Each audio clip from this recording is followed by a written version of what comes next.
It's a new era in New Orleans, and I still don't understand why you're spending money on guys like Chase Young.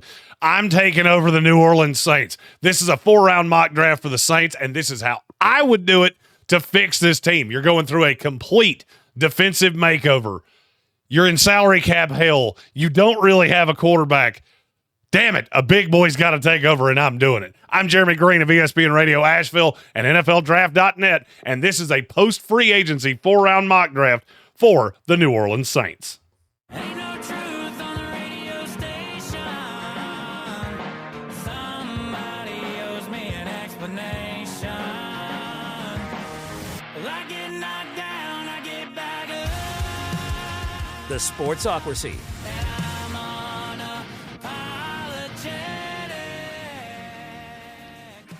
New Orleans has a lack of talent. So at 9, I don't really love a lot of the options. I like a lot of guys, but I think I can get them if I trade down. So I called my old buddy Sean Payton and moved down to 20. Did I get appropriate value? Probably not. I got an extra second rounder and another pick next year, but I moved down 11 spots. Now I'm at 20. Now I feel like I can add extra pieces to my defense, extra pieces to my offense, and get out of some of this absolute cap hell that I'm in. I got down here to 20. I got 2 players on the board that I really, really like. It's just a question, which one am I going to take here? Walter Nolan is my first thought because he can play that 3-4 defensive end role. He's really good against the run. I think there's some upside that he could become even better in terms of a pass rusher, but I'm going to bypass that to take the physical freak. I'm going Shemar Stewart, kid out of Texas A&M. The sacks weren't there, but if you look at all of the metrics, it's because he was in the wrong defense. This is a movable piece. He can play defensive tackle. He can play 4-3 defensive end. I think he can stand up and be an edge rusher in a 3-4, which Brandon Staley is going to bring elements of. This is just the glue piece. He's a physical freak of nature. The workout that I saw at the Combine is unlike anything I have ever seen in my life. This guy's just not of this planet. So you look at bringing him into this defense. He could be the replacement for Cam Jordan in a year. He could stand up on the opposite side of Chase Young. I'm missing a lot of pieces to play odd front, which is, according to Brandon Staley, going to be an element of this defense. So I got to find guys that can do it. I start right here with Shemar Stewart at pick number 20. Well, if I can get to the button. There it is. All right, so now we move down. We're at pick number 40, which is our pick in the second round. Needs for the Saints, it's a lot. I did this before this particular exercise. I had defensive tackle, stand-up edge rusher, cornerback, offensive tackle, wide receiver, and tight end as my biggest needs for this team. So we get here.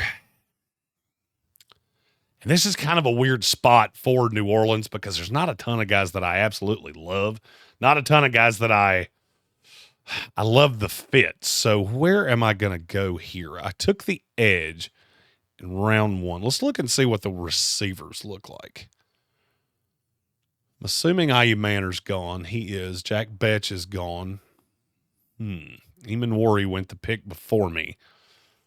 I don't think I have to take any of those receivers now.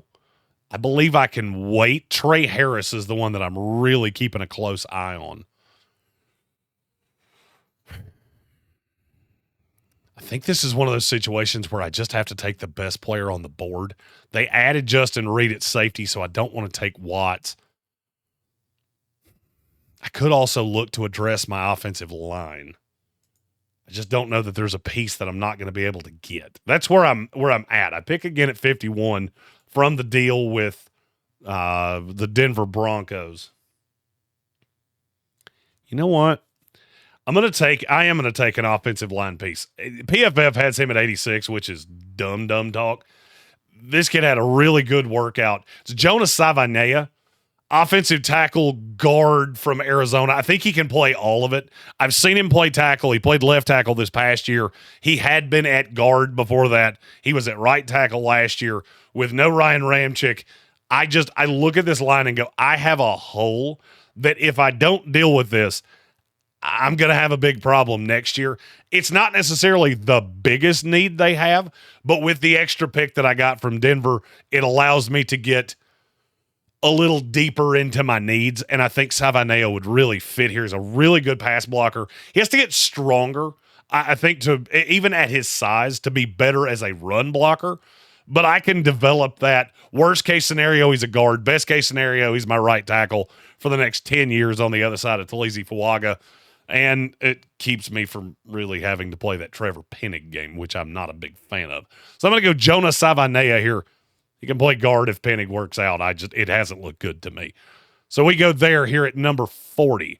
I'm going to try to get a receiver. I am really hoping I can still get one here at 51, and I think I can. He's still there, so I will quickly go up and get my X receiver. I wanted Alec Manor. I wanted a handful of other guys, but I will happily settle for one of the, to me, the most underrated players in this class, Tre Harris out of Ole Miss. 95.0 PFF grade against man coverage last year, 61.5% contested catch rate. He ran pretty well at the combine. It didn't make me jump up and down, but he is one of the better X receivers in this class. I think you mix him with Olave and Shaheed, and you really have something going in terms of your targets. You mix that with Alvin Kamara, who I'm going to look to get somebody to help him out before this is all said and done. I feel good about where I'm headed. So we go Tre Harris right here out of Ole Miss. Go down to number 71. Oh, that's going to be intriguing. I always hate when I get to this point, and this almost feels like one of those goosebump books when we were kids of I can go a bunch of different ways, but which way is going to make me the happiest when it's all said and done? I could go Trevion Henderson here as another piece out of the backfield to kind of take some of the weight off Alvin Kamara. I feel like this team is so bad at tight end that I have to address that. I missed out on Arroyo. If I don't take one here, there's no shot I'm going to be able to take one at 93. So I'm just going to go ahead and take one right here. And look, I know LSU players don't tend to be taken by New Orleans. I don't know why that is. It's one of the weirder anomalies I think I've ever seen. But that's what I'm going to do right here. Jason Taylor's kid, Mason, the tight end out of LSU. There's a lot of raw to him. The tape doesn't make you feel awesome, but then you go back and watch him at the combine. You go back and watch him, especially at the Senior Bowl. He was indefensible at the Senior Bowl. And if you add that red zone target, now I'm looking at an offense that it can keep up. The defense is going to be in flux because Brandon Staley just wants to move to a 3-4.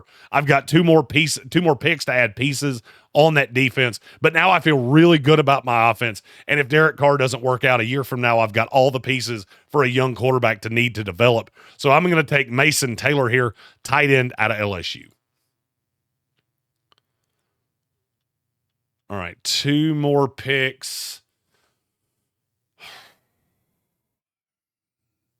Man, this just sets up to be offensive for New Orleans, which is not what I'm looking for, but it's hard to keep ignoring things that are so obviously right there in front of you. This move to 3-4, one of the things that I have noticed is that you don't really have that true nose tackle. They went and got Davin Godchaux, which that's fine. I would like to add another one. I'm not crazy high on Deion Walker. I think he's a little bit overrated, so I'm not going to do that. Let's see what we've got in terms of edge, guys. That's one I like a lot. That's a 3-4 developmental edge, a name that you're not going to hear anybody else say. I think this is one of the guys that me and Trevor Sikkema are the two that are all over this guy. It's Q Robinson, edge rusher out of Alabama. The snap count is not good. In total, at Alabama, he played less than 400 snaps, but 24% pass rush win rate, a very high-end 4-star recruit when he came in. He just never found traction, and when it was his time, the entire defense had changed because Nick Saban wasn't here anymore. I think this kid is probably the best special teams player in this class. Elite at all stages of special teams. And I think he's got a lot of situational pass rusher that could come out at the next level. And I love getting the value of him right here. I'm going to take him at 93. Q Robinson, edge rusher out of Alabama. I can't bypass Aeneas Peebles. with Brian Breeze being what he is, and that I think that's a sunk cost in an odd front. I'm going to take a 3-4 defensive end to really round these things out. Peebles is a kid I got to see at Duke. Great pass rusher. And he holds up against the run. The only knock on him is that he is short. He's only 6'1", and he did measure short at the combine, but if you watched him, he just moves so well. He's got a touch of that Braden Fiskey to him that we saw last year that went to the Rams. You can play on the inside in a 4-man front. You can play on the outside in a 3-man front. This is another piece going into that defense as we try to switch to what Brandon Staley does. I'll take Aeneas Peebles here in the 4th round at number 112. 131 is my last pick. God, am I going to take another? I think I'm going to take another LSU guy. Corner Zy Alexander, one of my favorite developmental pieces in this class. Started at Southeast Louisiana. Absolute dog there for 3 years. Transfers into LSU. He's better in zone, which works out well for Brandon Staley, than he is in man. But I did see tenets of him being, especially the Ole Miss tape, was intoxicating of what this kid can be down the line. He just needs some refinement. This would allow you over time. You've got Isaac Yiadom right now that you signed as a free agent. This would be the replacement to him in a year. That allows you to keep Alontae Taylor in the slot. And it's not perfect, but damn it, it's pretty solid. Let's see what PFF, the grade they give me. I'll go ahead and tell you it's not going to be good because I overdrafted some guys according to their board.